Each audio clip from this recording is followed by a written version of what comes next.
Sa simple sentence, para makagawa ka, kailangan mo ng subject, yung pinag-uusapan, at saka the same time, anong ginagawa ng pinag-uusapan. So, dito sa unang example natin, ano dito, sino pala, ano o sino ang pinag-uusapan? Yung kitten po. Yung kitten. So, ibig sabihin, ito yung pinag-uusapan, yung subject. Kasi sinasagot niya yung ano o sino. Hindi naman yan sino. Kasi hindi naman siya tao, di ba? Ano siya? Ano ang pinag-uusapan? Ngayon, ano ang ginagawa ng pinag-uusapan? Nagnanap. Nagnunop. Umiinom. Umiinom. Ay, Naghahanap ka ng Iinom. umiinom. So, ito yung Iinom. akala ko yung nasa word. pinag-uusapan. So, ibig sabihin, the kitten Dito ka sa picture. drinks milk. Drinks milk. Okay? So, ito, object to. Ibig sabihin yan, direct object. Pero huwag nyo munang isipin yan. Kasi ang ano lang natin is yung subject, pinag-uusapan, ano o sino ang pinag-uusapan, ano ang ginagawa ng pinag-uusapan.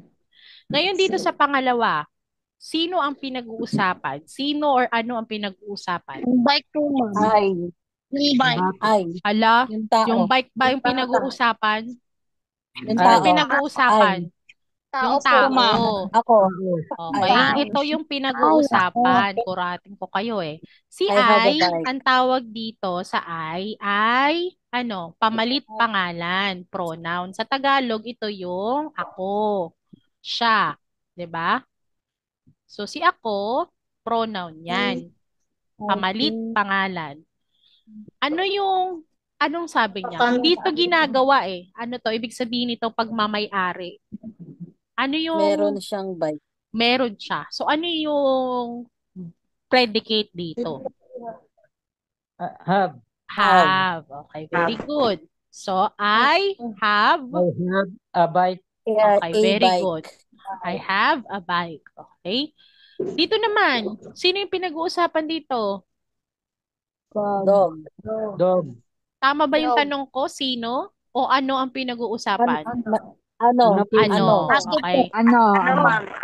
So, the dog, sabi niya, pinag-uusapan.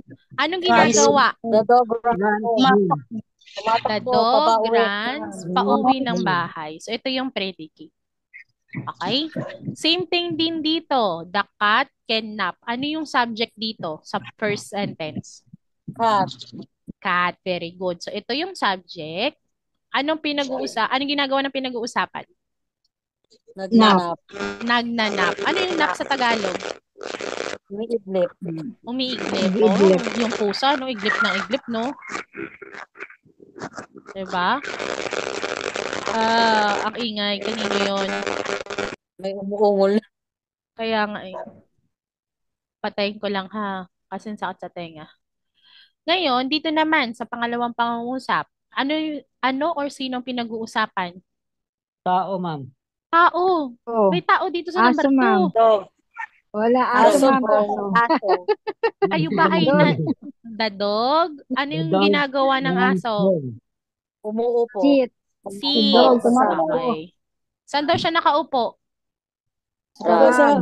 Sa basahan or good job. Ngayon, dito sa number 3, sino ang pinag-uusapan? Taman. Man. Okay. Babae, lalaki? Girl, ma'am. Lalaki. Anong girl? Warren. Saan napupunta yung...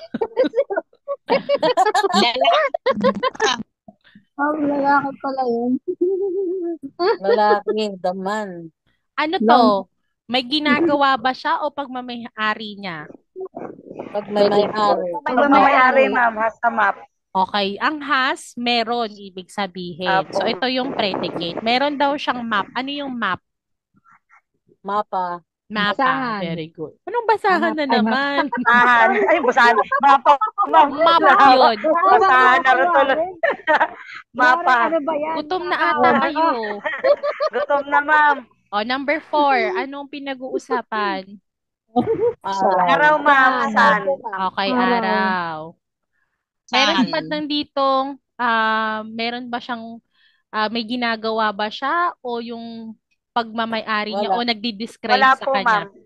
Wala. Describe. Wala ba? Parang sinisimbolo lang yung ginit. Nagdi-describe. Dinidescribe. So, ibig Apo, pag sabihin, dinidescribe. itong is, dinidescribe niya na mainit. Description. Parang ganun. Mainit. So, ito yon. Description. So, ibig sabihin, yung Hot. is hot, yan yung ating predicate o Predicate. status. Parang halimbawa ikaw, I am married. Sabihin mo pag sinabi mo, 'di ba, I am married. Hindi naman 'yun pagmamay-ari.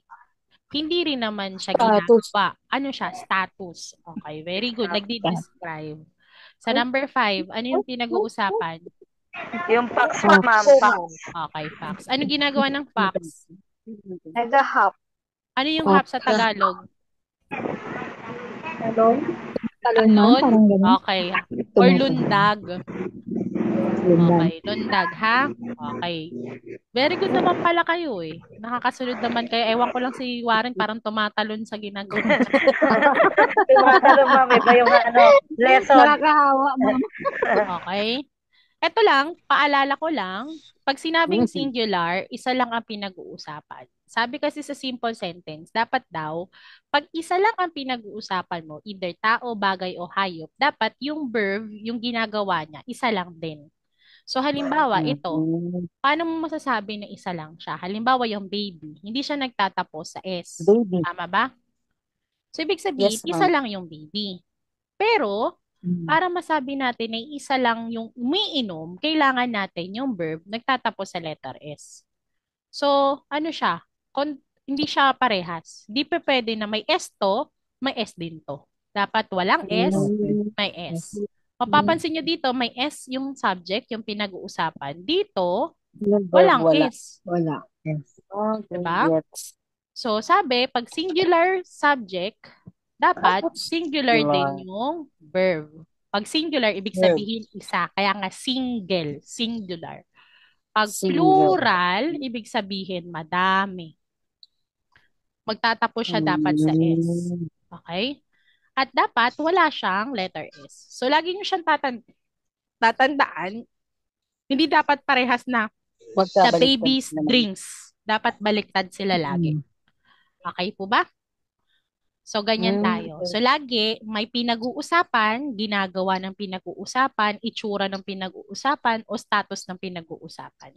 At laging nauuna sa pangungusap yung pinag-uusapan. Hindi nauuna yung ginagawa ng pinag-uusapan, ha? Dapat nauuna Yes, ma'am. yung pinag-uusapan bago yung Pinag-uusapan. ginagawa, itsura, o status ng pinag-uusapan. Pinag-uusapan. May tanong? Wala na? Sure? Opo. Okay. Natapos natin Yes, yung ma'am. lesson natin. Nakalain yung 2 module yung natapos natin. So, ibig sabihin, on time tayo matatapos ng module nyo kung gagawin nyo. Diba? Opo naman, ma'am. So, sa Sunday, ibibigay yung module ninyo at sasagutan nyo yun kasi next Tuesday, may panibago tayong module sa English. Ma'am, paano ibibigay yung module? Sa Sunday, sa mga CLC nyo, ibibigay yung module. Isisend po sa messenger? Sa Sunday nga, sa inyong mga CLC.